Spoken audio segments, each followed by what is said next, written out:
Mm.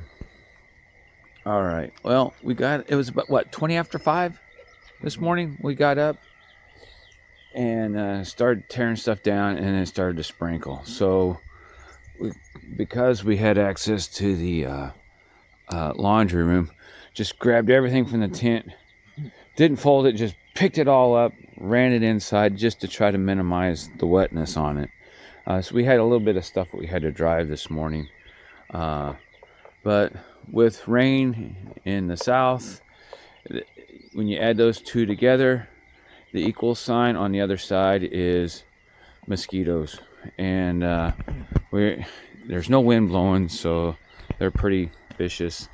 I can't set my camera up the way I normally would, so that explains why it looks so crappy. But hey, that's what you get. That's the reality of it. It's the situation. So we got about a mile to go to get to the ferry, and then we'll be on our way for a 2.5-hour ride to the Outer Banks.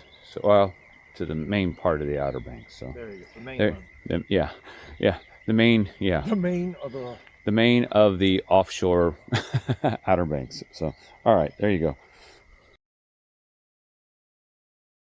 Okay, I meant to actually record that. Forgot to hit the button. Just getting on, pushing up here. But there was quite a few cars that got on. They just told us to park over here somewhere out of the way. But yeah, it's about 2.5-hour boat ride to Cocorus.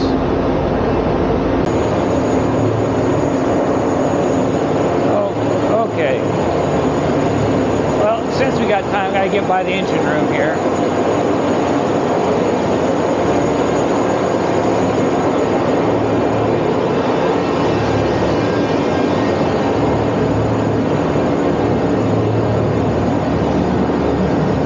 Cruise back here towards the back of the ferry, just so you can see what it's like. Being from landlocked of Illinois, you don't get to see stuff like this very often, so it's kind of cool. So there's the back of the boat, back of the ferry. I checked my Garmin, and we're moving about 13 miles an hour. So yeah, got a ride to go yet. Gonna go upstairs so you can see the upper deck, passenger deck. So I'm gonna go up there.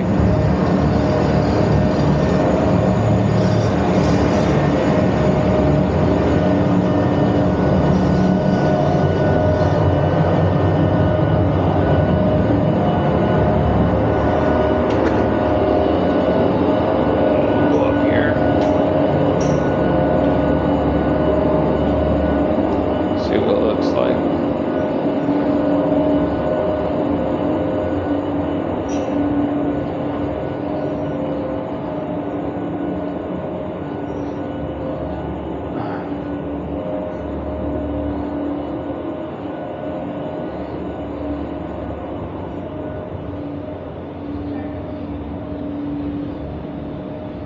So not quite like the ferry we had in Key West, a little different. This one carries vehicles, the other one didn't. Oh, thank you, sir. You're welcome.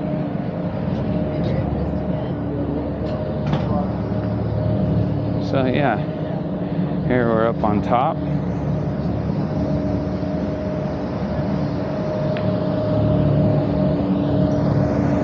Moving right along.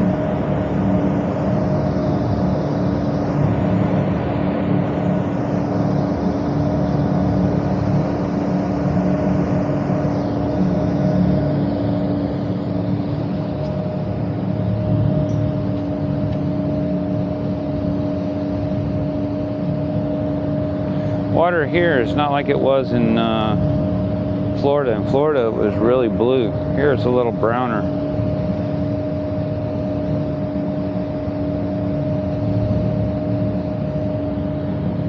So off there is the ferry that's coming the other direction from Ocracoke going back, we're going the other way. So yeah, a little bit of traffic out here.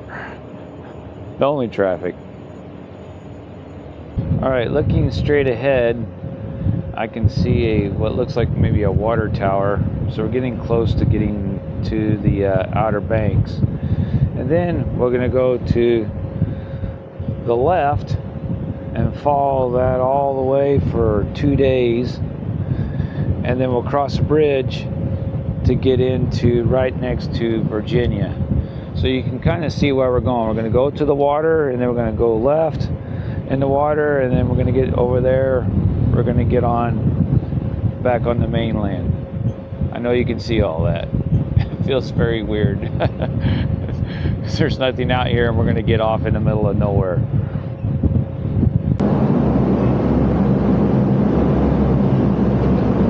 So we're getting ready to get off the ferry, kind of coming into the area where we unload.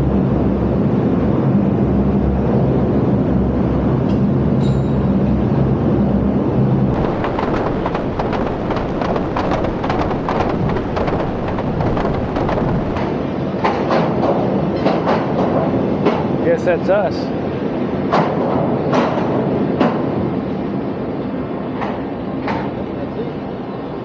Yep. All right. Well.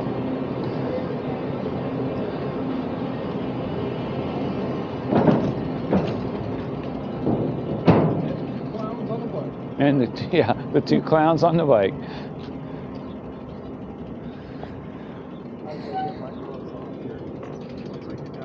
Okay. I had him crying. Oh, okay. I'll stop down here at this little ticket counter. Yep.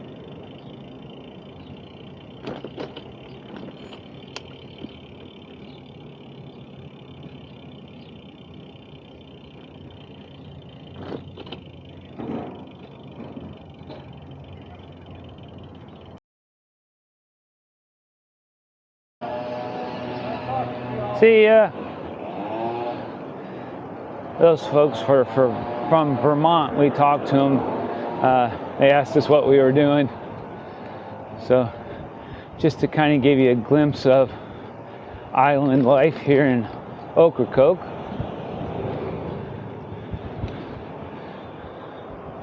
Today's video may be a little long just because it's so foreign for me.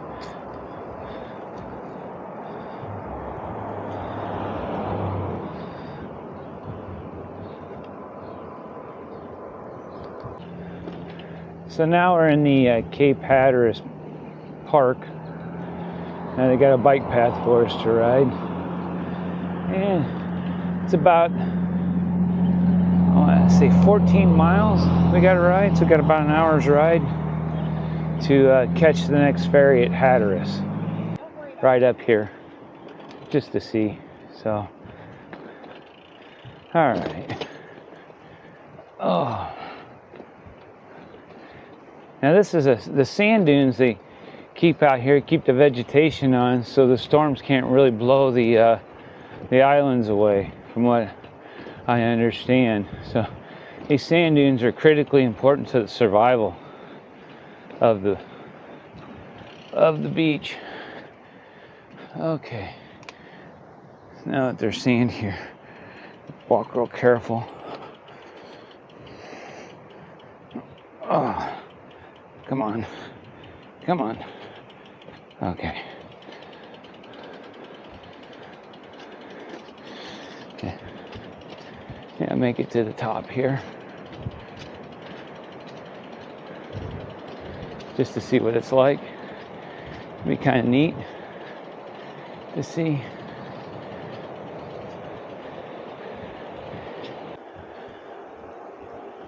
When we got off the ferry at Ocracoke, riding through the town there, you've seen rental places for bicycles and golf carts. There were hundreds of bicycles and several hundreds of golf carts. We're here in the off season.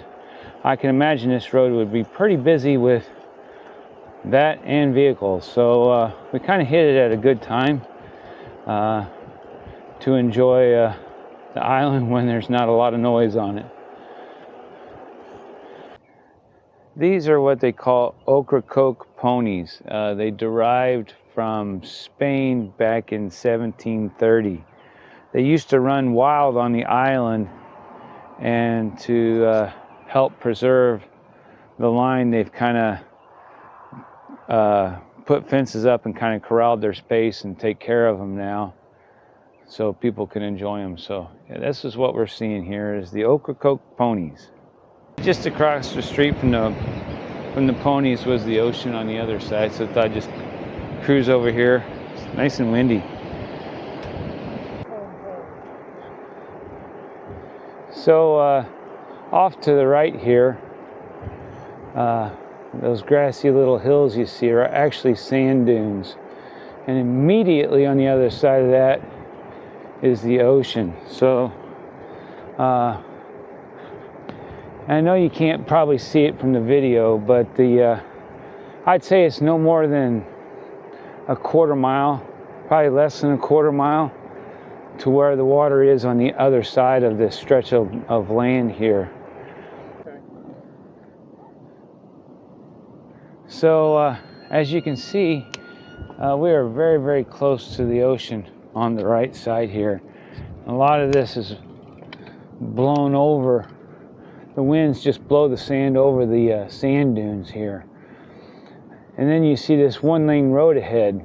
Okay, we saw a sign earlier, and then we talked to Phil and Pat, and Pat had told us they had what's called a king tide, and it's kind of like a superstorm where you got a high tide and something else going on at the same time, and the tide gets very, very high.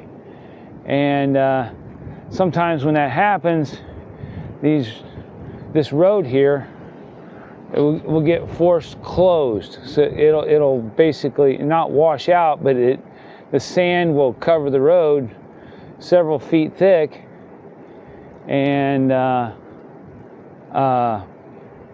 basically close the road. So like back home, we use snow plows to clear the snow.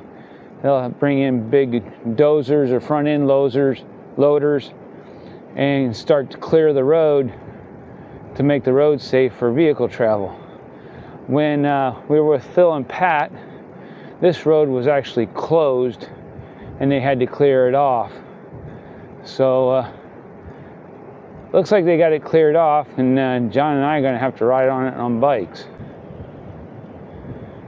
So I'm going to get over just a little bit. A little bit of sand on the road. There's no cars behind us. I mean, they got it cleared off pretty good, but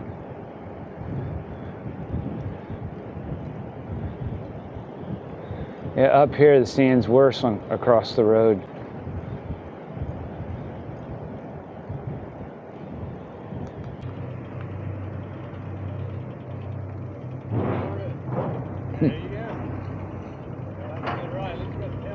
Yeah, that's been nice. We may push on to what is happening.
Got the parking brake installed.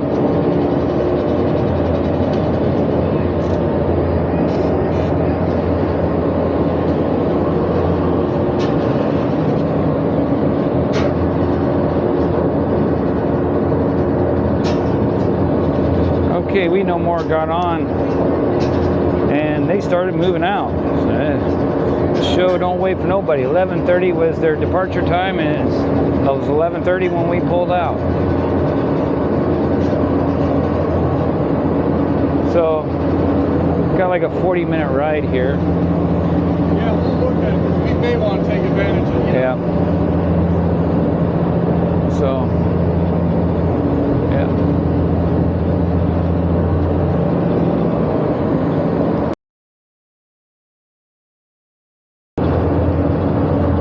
We're also having a camp lunch on the ferry ride.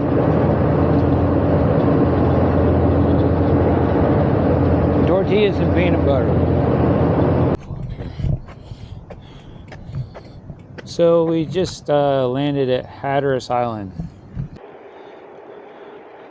So we're doing something that's kind of not normal for John and I.